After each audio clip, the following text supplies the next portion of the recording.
This is Mark and Charity's Coffee Podcast. I only shut off your mic because we were going to start. That's all. I wasn't muting you. I think you were muting me. That's the first time you've done that. I didn't want to have multiple starts in the podcast today. I thought let's just get it going and get out of here. Where's the fun in that? Mark and Charity Coffee Podcast, final day of May 31 today. You quite enjoy the outtakes and the edits. It's a weird day today. It's been a weird day today. Well, it's a weird day. Yes, you know, for me, because it's one of those mornings. We didn't talk about it on air, but I was late. No, you weren't late. I was late. 20 after 6. No, I was late. I like to be here by a certain time. Yeah. And to allow myself. No, I was later than that. To allow myself time to wake up, number one, but also to properly prepare. And you know, anybody can relate to that. You wake up late, and I didn't wake up late. I turned my alarm off and fell back asleep is what happened. Yeah. But there's that panic, and then you feel like you're constantly playing catch up. And even though it happened to me, I can't help but feel that it affects you too, because this is our show. This is our partnership. You rely on me, or you expect certain things out of me. For instance, the 6 o'clock kickoff, which had me extremely. I know I had one job, and I fell down hard. But I did bring you a donut. No, yeah, for sure. I added a little extra time, a little more time, because I needed a coffee, and I thought I will make this up to Mark, because I got a donut and I got you the tray, the cup tray for your camping. So campfire starters. Hopefully that made up for it. But yeah, for that reason, certainly it feels weird today, and not to put you on the spot or say that you're nothing but professional and it wasn't a great morning, but you do seem a little off. Do I? You just seem kind of quieter, down a couple of octaves, which is weird for you. Yeah, I'm mad you're late. No. I don't know. Okay, we're being honest. Right, continue, share. Big show today. Be honest. Big show today. No, it wasn't. It wasn't a big show, but we got through. There's a lot of stuff going on, and there's nothing going on. That's the weird thing.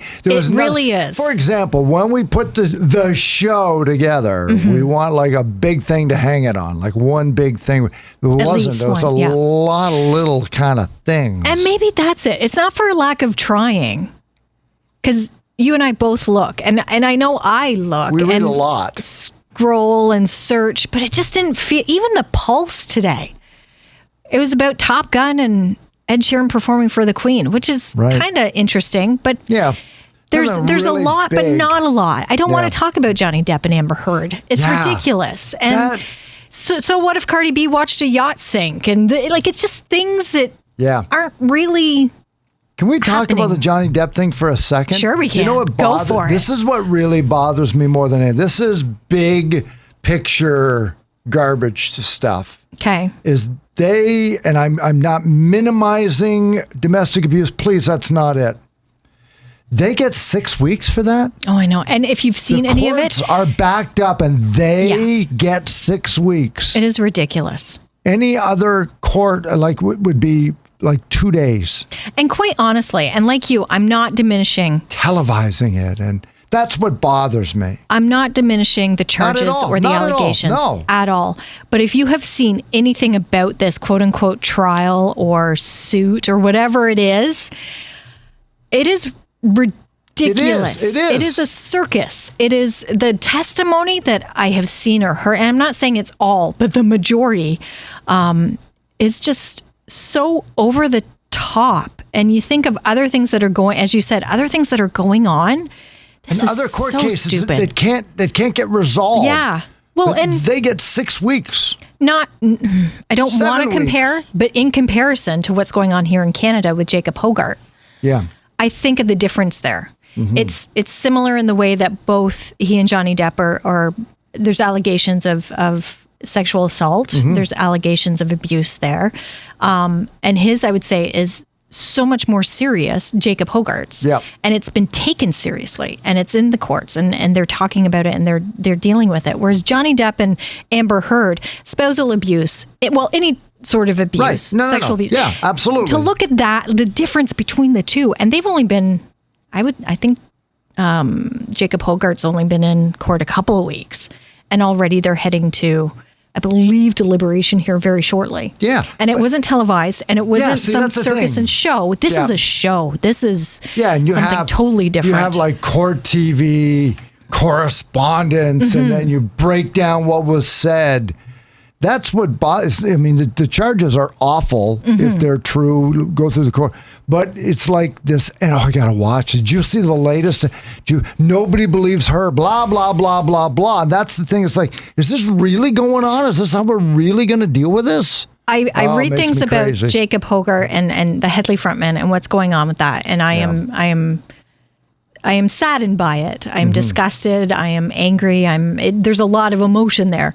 I look at the Johnny Depp and Amber, and this is what I do. Yeah, I laugh. You laugh. And the subject is horrible, as you just said, but anything I see, anything I read, I am laughing out loud at the two of them. And it trivializes it. It totally does, which is incredibly unfortunate. Yeah. So anyway, I don't want to talk about that because it is exactly. It's such a circus. What do I do in the Pulse? Oh, this is what she said today. This is what, and that seems to be everywhere. Yeah, you give it oxygen. Yeah, and that's how it happens. So there are things to talk about, but at the same time, there aren't things to talk about. Rangers knocked off Carolina last night to move on to the semifinals of the Stanley Cup. So I asked the question whether everybody is now in on Edmonton here. And we got a quick text from Sue. I wish I had saved the phone call so I could play it here on the podcast, but I didn't because I'm off today. And she reminds us that Jim Midgley, who was a former Belleville Bull, played here circa 97 through 99. She billeted him, and he's now an assistant coach for the New York Rangers. So, whoa, back off in the Edmonton talk. Rangers have come to town. That's pretty awesome. That's pretty great. That was great that she texted it and made that. And his brothers, too, played in Trenton. Yeah. So he was a Belleville Bull. His brothers played in Trenton. I'm going to say the Sting at the time because going back that many years. Yep. And she's kept in touch with the family and talks to him and watches him. And she said he's the serious one on the bench. So when you watch the Rangers game, he's the really serious one. When they're up 7-1 and he's still pensive. Yeah, he's still biting his nails. That's Jim Midgley. Yeah. And what I like, I said, did he ever play a game in the NHL? I said, no, never did. Got right into coaching, was with the women's, I'm going to assume Olympic team, right? The gold. And is now with the Rangers or has been on loan from the Rangers to the women's team. Doesn't matter. That's been his goal from the beginning. She said that he left the Bulls to go to St. Mary's University on a scholarship, and they were going to make him captain the next year. And that would have been the year. I think the year they went and won. Or 2 years before. Anyway, laid the groundwork. So Midgley is one of these guys that laid the groundwork. Is now assistant coach on the bench of the Rangers. It's pretty cool. So it's kind of nice that we made room for Sue to give us something to talk about on the show today. I'm still going to cheer for Edmonton, though. Okay. It'll be cool if they meet each other. McDavid, is that what it is? It is. Not just the Canadian? If I'm being honest, it's... Yeah, true. It is a Canadian team, of course. If there's a Canadian team left, I'm going to cheer for them. But I do enjoy Connor McDavid. He's just fun to watch when he's on. And I realize he's not always on, but he's on right now. Right. And he is. He's great to watch. Leon Draisaitl, these guys are on fire. Yeah. Even Kane. Evander Kane. And I know he's questionable, but he and McDavid have done really well together. So, the shot to bring it back. But Connor McDavid, clearly the best player in the NHL and has been for a handful of years, could never do anything when the sun came out. So it's kind of like he deserves it. Yeah, as soon as the regular temperature in Alberta gets above freezing, Connor McDavid that'd be it. Nacho season is his favorite. He's ready for summer. Yeah. Bring on the golf. Not this year. They got it going. So we'll see how far it goes. Anyway, the Edmonton-Colorado game, that series best of 7 begins tonight in Colorado. I just had a thought. Okay. Do you feel off because of your day yesterday? Like you were out in the sun all day yesterday. Okay, here's the funny thing. I don't feel off at all. Well, you seem off. I don't know why. In what way? You're just quieter. I'm quieter? And I wonder if it was all the exercise and fresh air you got golfing yesterday. I went golfing with George yesterday. I was out at Trillium Wood. It's funny. Steve McCurdy, the owner, I met him at the first, around the hut there and I was talking to the boys and he said, "Oh, you're going to come out golfing today?" I said, "It's funny, Steve. I was either going to play golf today or tomorrow." And I said, "You know why I choose today?" And he said, "Well, because life is short." I said, "No, because there's a possibility then I could golf today and tomorrow. But if I choose tomorrow and I let today go, it's only one day." Exactly. That's very smart, Mark. Yeah, maybe that's what it is. Maybe I am. I don't feel like. Okay, so you're not off then. I don't feel like I am, but you told me I am, so now I'm self-conscious.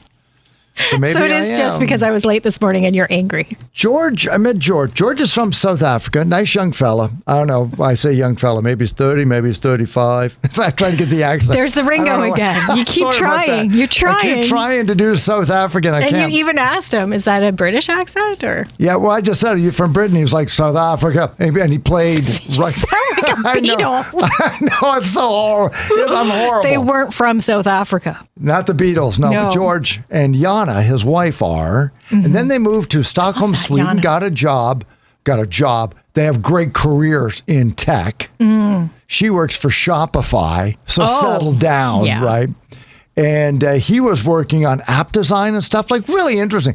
But he said, you know what, he just got tired of doing it because app design, you're chasing a lot of people all the time. Like it's a very involved collaborative effort. You just don't, make it and then give it to them. You need feedback. You need tech support. You need trials, all this other stuff. He said, it got to be too much. My wife does a great job, so I gave it up. And so just before the pandemic, they were in Toronto. So that's Stockholm. Then they moved to Toronto, Shopify, and then decided, we want to start a family. Don't want to do it in downtown Toronto. Costs are getting out of control. They moved to Tweed.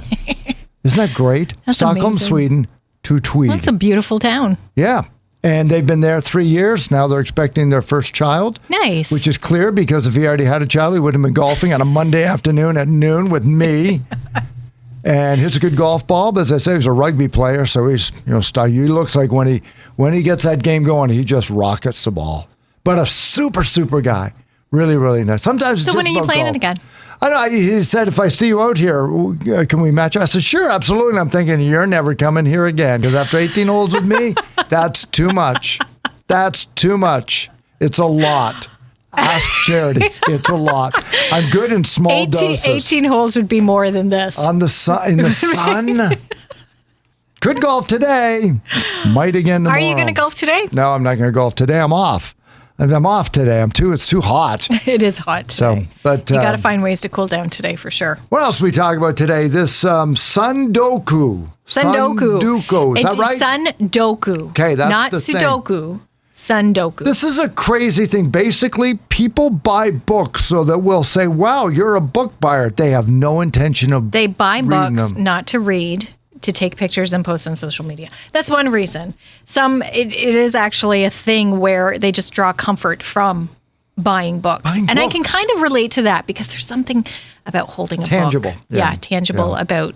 Because as I said to you, I don't have a Kobo. I see. Yeah. Don't even know what it's called. Book, an anagram of book. Okay. Kobo. Yeah. I don't have Kobo. I don't like that idea of reading online. I want the actual book in my hand. So I can kind of see where someone would draw a lot of comfort from buying books. So they say that's part of it. Some people do that. Others just like the aesthetic of it. Yeah. They like having a lot of books. But they have no intention of reading them. But that's no crazy. intention. That's the difference. No intention. Because I thought this is so great. Mark and I can talk about this because Mark likes to read and buy books. I never thought that you would buy books and not read them. But you said you do. Yeah. Yeah, but the intent is there. Yeah, the Alzheimer's Society use book sale. We have a tortured relationship. And my wife, God bless her, she's at the point where it's book in, book out, right? Okay, so if you're going to go and buy 5 books, pick the 5 books you've already read and give You've them already back. read, Yeah. yes. There's really a limit to because I must have 7 different piles around the house. Seriously, like in 3 different closets in the basement, I'll have like 14 books. How many books haven't you read, though? Here's the I don't know the answer to that. One year, I went all in on Tom Clancy hardcovers. Okay. So these are coffee tables. These are large. Solid Yeah, they're books. 800 page. And I bought like 5 or 6 of them. And they're ones I've never heard of. So it's not Patriot Games, which was made into a movie. Yes. Or Clear and Present Danger or Hunt for Red October. Like the famous ones. I bought the knockoffs that he let the kid next door write and just put his name on it. So I've got like 7 or 8 of those piled up. Not even close. Haven't started them. But the intent is to read them. When I retire, I will take a year and read those 6 books. It's going to take me a month to go through each one of them. But what I do is, what I find I do is I want to help the Alzheimer's. So, of course, I'm going to... You're going to buy some books. Books are $10 each on that day, and I got a 10 spot. So, great, I'm going to buy 5 books. I read 3. or I read 2. And then I forget about the other 2. And they sit somewhere with 2 others I bought the last time when I bought 5 and I read 3. So now I got a pile of 4, and that's going to be, next summer I'm going to read those. Well, I got 8 summers worth of books. I got like 35 paperbacks I totally intend to read. And Catherine said, you got to take those back. Oh, I haven't read them yet. And I'm all excited. When are you going to read them? No idea. Well, you're helping out the Alzheimer's Society. That's a good thing. Yeah. You still have time to read them, which is a great thing. Mm-hmm. Are you going to take pictures of them and start putting them up on social? No, I took a picture of I don't understand that part of it. Neither do I. It's like taking people love to take pictures of what they're eating and then saying, here's what I didn't have tonight. No, you wouldn't say that. No. You wouldn't go over to somebody else's table in a restaurant, take a picture of their food and then say, I'm not eating that. Who does that? Yeah. No, I bought a book I don't plan on reading. Although what percentage of women have clothes in their closet they've never worn? I've seen this. It's too high. 25%. Yeah. Never worn, not like rarely worn. You buy out, but I'm probably guilty of that. I wouldn't say 25%, but I guarantee you there's at least 1 or 2 items in there that I've never worn. Never worn. Bought it. Love it. Yep. Never. Pair of shoes too. Yeah. Couple of pairs of shoes, I'm sure. Not these ones. Not the ones you gave me yesterday. Yeah, got those. But I did a clean out not that long ago, and I found a couple. Always intended to wear them. Never did. I went through my closet for the That's nice. We're leaving it in for summer. So I would come the golf shirts and the golf shorts and everything. Yep. So putting away my winter clothes. My wife has said for a very long time I have too many clothes, and this is the first year to say, oh my gosh, I do. I found clothes I hadn't worn all winter. I found stacks of jeans. I keep wearing. And what did you do with them? I made a pile that are going to be next winter's jeans. Yeah. And got rid of... No, I just put them back in the closet. I'm dreadful. Mark. I'm dreadful. Am I a pack rat? Like, am I suddenly a hoarder? No, I think I was just thinking, I think that's very normal because when I did the switch out too, because I switch my clothes out in the seasons. I don't have nearly the amount of clothes you do. And yet I feel like I wear the same thing every day. But when I did do it, there are items that I'm like, I've gotten really good though. I'm not great, but I've gotten really good, better at saying, okay, realistically, am I going to wear this? And I did. Right. I got rid of a garbage bag. Okay, good for full you. Of pants and I've done that before. Shirts. Like it's hard though. It's hard. It's one thing if you go into an office and you work with 20 people. I think you see what I wear every day, and if I've worn it lately, I can't wear it. You're very self-conscious. I am very, because it's just you and I in a room. For you shouldn't be self-conscious. Wow, you really like that sweater. You've worn it 3 times this month. You should not be self-conscious. I just think that goes on. No, so you shouldn't. It doesn't with me. Yeah. Okay. No, but you're right. That does bring up a good point because when I worked in more office-y setting, we'll say, when I was at Allen's, I was much more aware of what I was wearing and how often I was wearing it, which is weird. Yeah. Here it's like, meh. Okay. I was going to say, and here comes the insult. I don't notice what you wear. I mean, I do. Yeah, right. You look nice. Yes. But I never say, boy, she's worn that a lot. I would and that's what I mean. I would never say that to you. I love that you point out your shoes to me because I like there's one pair of shoes that you have that I really like. So when you wear those shoes, I do notice and you do make a point of showing me, which I appreciate. But same here. It's not a knock at you. It's not that I think you're a slob or that you wear the same thing every day. You wear what you wear. Yeah. So how many golf shirts do you think I have and how many would be too many? I think you have at least 20 golf shirts. I have 27. Do you? I counted. Okay. I have 27 golf shirts in rotation. So you could wear a different golf shirt throughout the month. Not June. Counting weekends. Yeah. And not counting June. Like every day to work. Yeah. And you would never wear the same one twice. Well, try it. Let's do it in June. In June. In fact, I'm going to start with this nice purple one. Okay, I was going to say maybe tomorrow because tomorrow's June 1st. Can't I do wear like this that, again in June. I like that one. I know, it's nice. With my steel shorts, how many shorts do I have? I like the shorts that you wore yesterday. Yeah, my the dark blue ones. I do like those. And the shirt you had on with it. That looked very sharp. Probably have 10 pairs of golf shorts, give or take. Oh, that's not bad. I think that's okay. That, I would say, would be the cutoff. I don't know that you need more than 10 pairs of golf shorts. Right. But you never know. Honestly, I might need 2 more pair. I don't know. Now, that being said, I'm comparing you to Wayne. And Wayne wears pants to work. So Wayne only has, I say 4 or 5 pairs of shorts. Right. Total. Like he's got a couple of khakis and some sport shorts. And then he rotates because on a typical day, he wears his work pants. Right, exactly. And then my wife is a dental hygienist. This is where the whole comment about clothes came in because she wore a uniform. Scrubs, yeah. She'd have scrubs. So she'd have, half a dozen mix and match tops and pants and everything. And I would tell, well, I have to wear real clothes to work. And it's just like, on the radio, do you? Like you already have. Like, why do you need more than 30 sweaters? Like, why? Why do you need more than 12 hoodies? I do kind of question that, Mark. Yeah, and when I was putting them all away, where are we going to keep them? And she's like the patience of Job. She's like, well, keep jamming them in, try and find a spot. Say what you will, though. All those articles that come out about purging and about how to do it and how good it can feel, I will say it does. Oh, it does. When you can clear out some space and really look at the clothes and say, okay, which ones do I actually wear and which ones am I just kind of, you never know. Get rid of those ones. It does. You do feel better when you can. I'm just not at that stage. I know. It's hard. I don't know. To go back to your original question, I don't think you're a hoarder. I don't. I think it's very natural and it is hard. I don't know why. But I think it's a very natural thing to just hang on to these things. Last thought on that with the whole real estate boom going on. Yes. We started taking a look at what our house was worth and people were throwing numbers at us and it's so tempting. You got to spend the same amount of money to move somewhere else. If not more. Yeah. So it's never really a consideration, but my wife muttered almost under breath. She's like, where would we put everything? Because we've like amassed, your clothes. Yeah, and that sort of thought of like, I don't think we have a lot of stuff, and we're not wealthy by any means, but it's like because we've lived in this house 25 years. There's a lot of stuff. Do you in that actually house. Want to take inventory and start moving this stuff? You want to take that on? No, you're right. I don't. In your clothes alone, you'd have to rent a truck. Yep, the ambulance can go and get me and just take me out of the house and let somebody else deal with it in the afterlife. I don't think I want them. I think this will be it. Your kids, they'll thank you, Mark. They'll be Put it so all happy. In the bag. Oh my gosh, look at all the pants he has.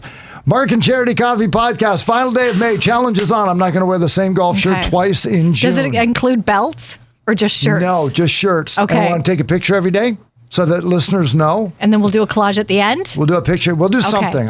You're creative online. I'm not. Well, maybe at the end of every week we'll do it. Okay, we'll do a collage because I think every day it might get a little, but yes, we will do. Not wear the same golf shirt we will twice prove in the month of June. That you have enough shirts to go the entire month of June. Great idea. The challenge is on. Tomorrow, orange. Orange golf shirt to kick off the first day of June. Tomorrow we're going to talk about road trips, family road trips. At what stage, like you've pulled out of the driveway, that's minute 1, right? And you're I'm a little embarrassed at how the number I have in my head. Yeah, you have issues. And how so you have no idea. With the family before temperatures rising, patients frayed, comments made. At what stage? Experts have it down almost to the minute of how long it lasts, although it is over an hour. So if you've left Belleville and by Napanee you regret your decisions, that's a little bit less than norm. But we'll have some fun with that. Get your stories up on our socials. And a Throwback Thursday will kick off tomorrow, where it's Wednesday already. We're going to be here on time tomorrow. It's going to be a big show tomorrow. I hope so. No, it is. It's going to be a big show tomorrow. You're just tired. You stayed up for Stranger Things. I did. It was amazing. That's another podcast. So good. Mark and Charity Coffee Podcast. Wherever you get them, here on Spotify, Apple Podcasts, Google Podcasts. We'll talk to you tomorrow morning.